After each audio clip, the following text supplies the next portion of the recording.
మొత్తానికైతే ఈరోజు మా గణపతి అయితే నిమజ్జనం చేయడం జరుగుతుంది. మా వాడకున్న ఒక గణపతి అయితే మస్తు పెద్దగా ఉంది. అసలు అంత పెద్ద గణపతులు కొనుడు ఎందుకు, నిమజ్జనం చేసేటప్పుడు అయితే మస్తు కష్టమవుతుంది. మనం మట్టి గణపతులే మంచిగా, నాకు తెలిసి అయితే మేము ఇంట్లో పెట్టుకునే అయితే మట్టి గణపతులే. గణపతి నిమజ్జనం వేయలేక 9 రోజులు కాబట్టి గణపతి నిమజ్జనం అయితే చేసినాం.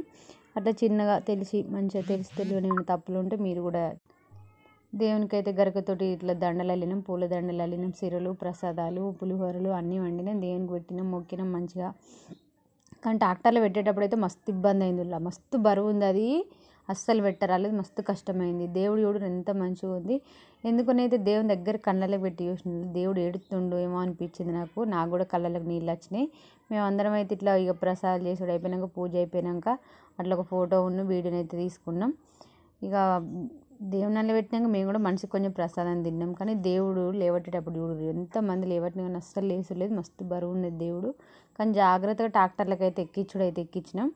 మీరు కూడా కొంచెం నిమజ్జనం చేసేటప్పుడు కూడా జాగ్రత్తగా ఉండండి, మంచిగా జాగ్రత్తగా పెట్టండి వినాయకుడిని. ఏదేమైనా కూడా మన దేవుడు కదా వినాయకుడు అంటే, అట్లా కష్టమవుతుంది అన్నట్టు. దేవుడిని అంతా వెళ్ళిపోయినాక అయితే మనిషికి కొంచెం సిరా ఉండి పులిహోరని అయితే తిన్నాం.